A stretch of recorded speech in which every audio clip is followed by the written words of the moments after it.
Olá, tudo bem com você? Estou de volta. Queria pedir para você curtir nosso canal, se inscrever, acompanhar as atualizações.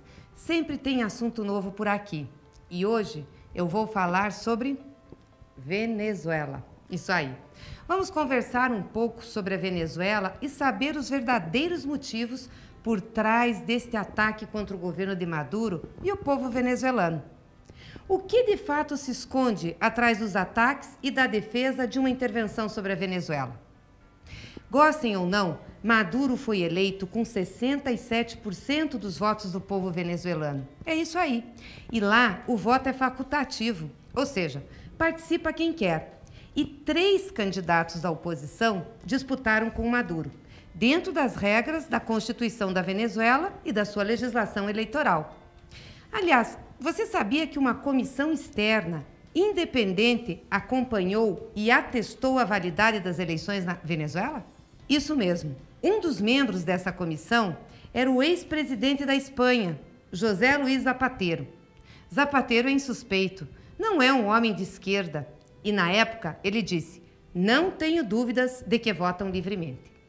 Como é que outros países se acham no direito de questionar o voto do povo venezuelano? A ação coordenada que está por trás dos ataques ao governo e ao povo da Venezuela nada tem a ver com a defesa da democracia ou da liberdade de oposição naquele país. Não é motivada por nenhuma preocupação com o povo.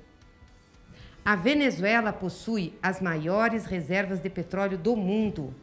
Pode assumir esse ano a presidência da OPEP, isso mesmo, a Organização dos Países Exportadores de Petróleo. Desde o governo de Hugo Chávez, há 20 anos, o país adota uma postura que entra em choque com os interesses dos Estados Unidos, porque eles defendem o seu petróleo. No passado, nós já vimos como os Estados Unidos reagem a esse tipo de postura. Vocês lembram do caso do Iraque? É um exemplo. Em nome de defender os direitos do povo e instalar a democracia, os Estados Unidos invadiram o Iraque. Mais de 250 mil pessoas morreram e cidades foram totalmente destruídas.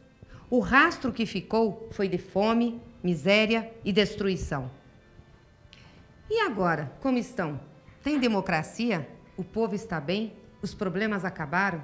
Ninguém mais fala do Iraque.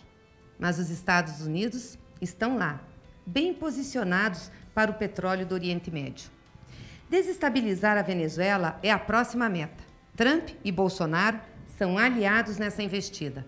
Falam até em intervenção militar. Guerra, né, pessoal? Quem em sã consciência acha mesmo que a preocupação é com o povo? Se fosse isso, por que não estão falando da fome no Iêmen? Por que hostilizam os migrantes?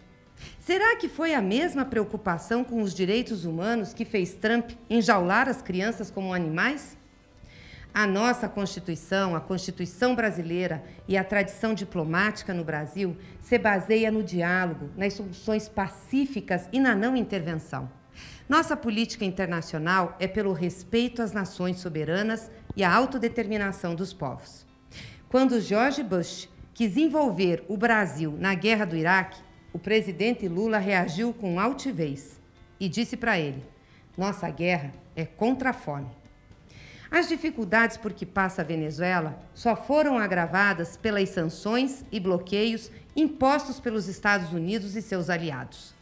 Não foi a preocupação com o sofrimento do povo que fez a Colômbia se recusar a vender remédio para o governo venezuelano, mesmo este tendo dinheiro para pagar.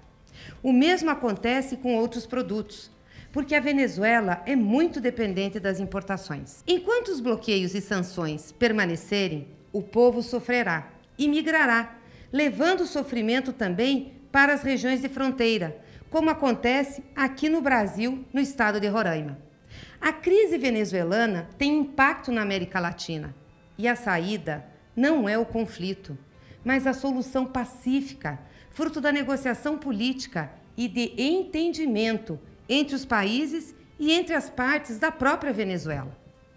Promover e incentivar esse diálogo, sim, seria um papel digno da grandeza do Brasil na região, e não colocar mais lenha na fogueira. Se tivesse um mínimo de responsabilidade com a paz, a ordem e a boa convivência entre os vizinhos, o governo brasileiro estaria defendendo o diálogo com a Venezuela e não acirrando os ânimos. Com essa postura intransigente e submissa aos Estados Unidos, Bolsonaro só tende a acelerar a crise. E uma intervenção por lá, gente, prejudicaria a todos nós. Não precisa concordar com Maduro, com seu governo ou com os processos institucionais venezuelanos, para entender que, no caso de uma intervenção militar na Venezuela, o papel do Brasil, infelizmente, será o de bucha de canhão dos Estados Unidos.